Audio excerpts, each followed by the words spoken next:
Good morning, this is your imperfect carnivore in the UK. Changed my name after my 4-day stint in Portugal. It was going to happen. I will probably remain a imperfect carnivore.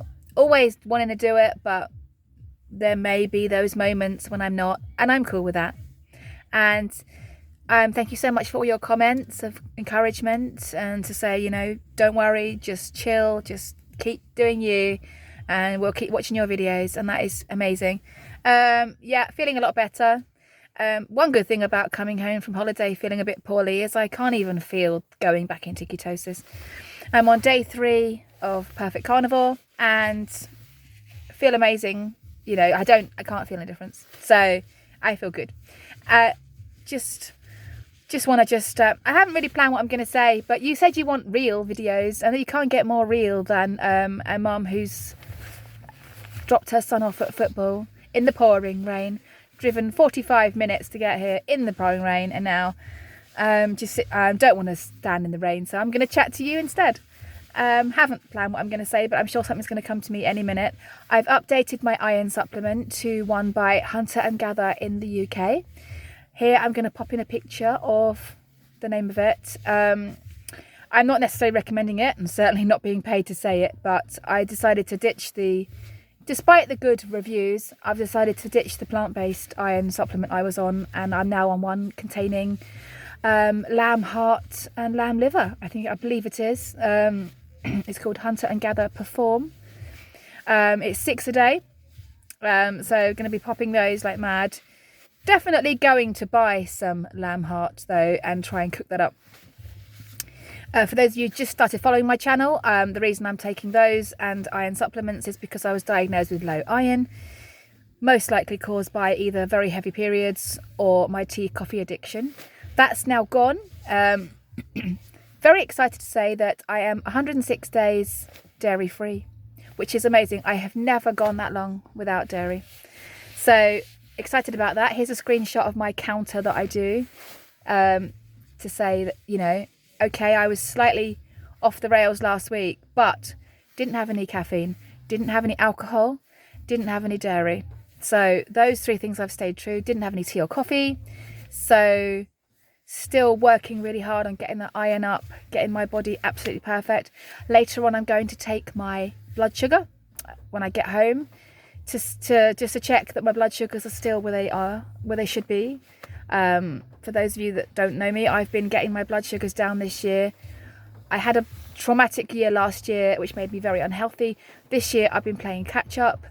My blood sugars were up in the 6s, then they were in the 5s, and now they're in the 4s. I've had blood tests done at doctors. No risk of pre-diabetes or diabetes to be seen. So things are all good. Just because I've had those 4 days of slightly wild abandon in Portugal, I'm still fighting the good fight. This is my normal eating. I've said this in multiple videos. Carnivore is my normal eating now, which is very different to what it was to me 9 years ago. Before it was I'd do carnivore for a bit, then get back to normal. No. Now it's might have a day off, but cannot wait to get back to normal. Normal is keto carnivore, meat-based, heavy meat-based, hyper carnivore. My body very, very clearly hates plant food, particularly the healthy plant foods. If you're new to my channel, I know I've got a few new subscribers this week because yesterday I was supposed to be in a live. This is why I'm feeling a bit this is why I did my apology video, because I was going to do it anyway, but the added reason was that I was invited to do a UK Carnivores live yesterday, and I had to pull out because I was panicking that I might be coughing and clearing my throat while doing it, and that's not ideal, is it? Because carnivore, when you're in ketosis and carnivore, you don't get sick. So I can't very well sit there and say, look at me, I'm an amazing carnivore. I've got a terrible cough. No. So sorry, Alex. Sorry to Kerry that I had to pull out at the last minute. Absolutely gutted about that. That was my 3rd attempt at a live and it went wrong again. First 2 times were technology problems. This time, my wiring went wrong. I decided to eat some things I shouldn't, got sick, pulled out. Hopefully everyone's going to just still see me as an inspiration somewhere along the line. This particular stint that I'm doing though is a minimum, well, I'm going for 7 months on this one. As you know, my longest ever stretch of carnivore is 6 months. This year I got close to that, but then had this little moment, so now I've got to restart. I'm going to Cornwall in May, again with my family, so that will be carnivorous because it always is. I don't see any point in falling off the wagon going to Cornwall. So as far as I'm concerned, you can quote me on this, this particular stint is going to be my longest yet now. Christmas is sorted, I can do Christmas carnivore. My holiday in May is sorted, I can do that. My birthday, I don't care about my birthday.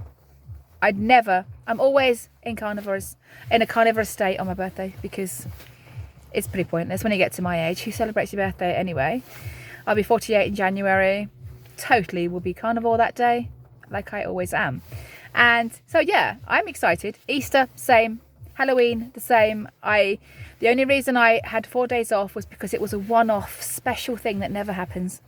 And it's unlikely to happen again. And even if it did happen again, it won't be that first time for my son again. It was very, very special. Very special. Don't regret it. We'll do it again next week in a heartbeat. Yeah, so tea and coffee, I think it's up to about 56 days now. I will check my app and screenshot that and put it in right here. So you've got a screenshot of my how many days of clean dairy, without dairy, how many days are on the tea and coffee out project. So yeah, hopefully after Christmas I'll be able to get my blood tested again and see if all of these different iron things that I'm doing, you know, not having tea and coffee because they prevent absorption, and taking this new supplement by Hunter Gather, I'm going to put a screenshot of that in. Hopefully I've already remembered to do that. Yeah, so I feel like I'm on my way up. Weirdly, I came home from holiday a pound down on the week before I went, which is weird. There is a little secret part of me in my brain that's hoping that maybe I now might be able to start losing weight, but fingers crossed, my body will do what it's going to do and I can't force it. All I can do is keep putting the right nutrition in, doing the right thing. Actually, I went on a tangent, didn't I? Because earlier in this video I was talking about how my body cannot stand really healthy foods. The healthy foods that they tell you to eat. Wow. I did not eat any of those when we were away. I did not eat nuts and whole grains. I didn't eat fruits, vegetables, anything like that. For breakfast, I had my bacon and my eggs, scrambled eggs and ham, things like that, with a little bit of white bread.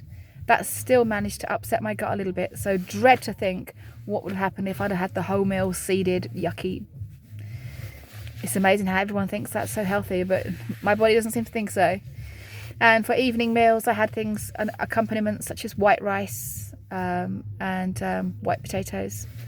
And that's pretty much all I dabbled with, apart from one mocktail. I did have one mocktail, which is a alcohol-free cocktail with my son. Put a picture in here now. Full disclosure, I did have a alcohol-free pina colada with my son while we were people watching on the square on holiday. It was amazing. It was amazing. He had lots of alcohol though, because he's nearly 18 and he's just going to live his life, and good luck to him. He has been keto before. He's done keto for about 18 months straight before and felt amazing. So he knows all about it. So if he ever needs to do it, he's never going to go plant-based. Never, ever, ever. Anything else I'd like to talk about? I could edit this bit out, actually. I'm going to edit this bit.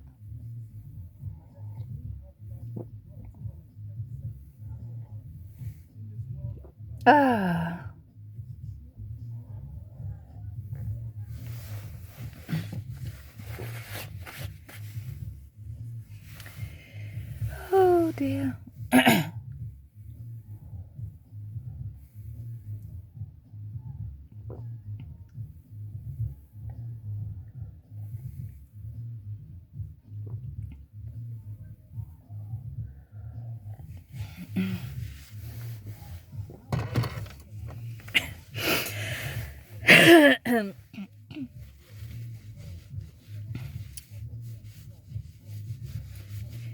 So as I said, this particular stretch I think is going to be my longest.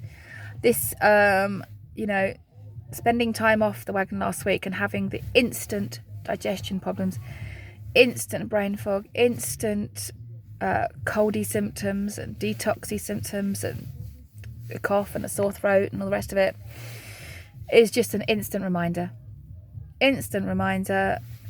And in a way it's probably done me good, because as I head back to work tomorrow and the temptation begins, I mean, Tuesday I believe is Halloween, and there's going to be cakes everywhere. There will be cakes everywhere like there was last year. Last year I did have a couple of days off at Halloween and I regretted it massively, absolutely massively. I will do whatever it takes to avoid the staff room this time. I am not going in the staff room for any reason this week. I don't want to see it. Because it's just unnecessary for me. A little disclosure here, I don't like feeders very much. By feeders, I mean people that want to feed you up. This is a bit controversial now, isn't it? This is where I go a bit mean. I don't like it when people feed you up to make themselves look better. If you know what I mean. Like, for example, my mother-in-law is obsessed with being very, very, very, very thin. You know, she's got a very unhealthy obsession with being very thin. I'll never relate to that. But she won a chocolate hamper once and she gave it straight to me. She knew I was struggling with my weight, but she was still quite happy to give me the chocolate hamper rather than her just gain maybe a little bit of tiny weight, you know. And that was a feeder moment to me. That was I don't want to put any weight on, but you're already fat, so you have the chocolate. And I didn't feel good about that. And when somebody that's struggling with their weight tries to feed you, I find that a bit, not offensive. I think offensive is a very trendy word these days, but it's disappointing. It's disappointing that these people feel like they need to try and make everyone else eat stuff and be more unhealthy and to just justify their behaviour and their struggles. I don't feed people at work.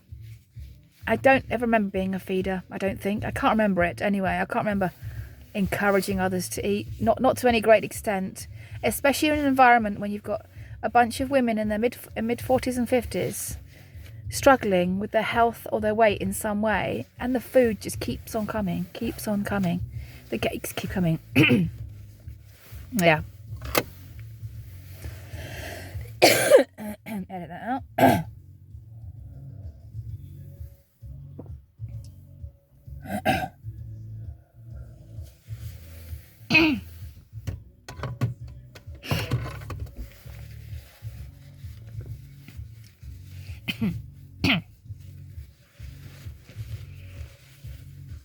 Anyway, I went a little bit mean and cruel there, didn't I? But I'm going to be avoiding the staff room this week. I know there's going to be stuff there that my body doesn't want. My taste buds might want it, but the rest of me doesn't, and I'm going to respect my body moving forwards. Full respect to my body. That's the motto. We're going away to Cornwall in 7 months. I would really like to turn up there smaller, and I've got enough time, and I think I've put in a lot of work this year. You know, I've got my sugars down, my iron levels can only go up now. You know, I'd like to think if I can get some decent fat adaptation going, I think, you know, it would be lovely to be on that beach smaller than I've ever been in Cornwall. One can only hope. Keep fingers crossed that my body decides it's going to forgive me for everything I've done and it's going to take that weight down for me. Anyway, obviously this was unscripted and it's a little bit waffly, so I'm going to leave that one there. Edit it, put some photos in of my supplements, put some screenshots in of my number of days. Yeah, don't forget, you can get back on track at the next mouthful. Eat your meat, drink the water, or you end up sick like me. You take care, everyone. You have a lovely day, and excuse the disgusting hair and football mum rain effect. Yeah, we're all steamed up in here. I better get that sorted. You take care. Love you all, guys. Bye.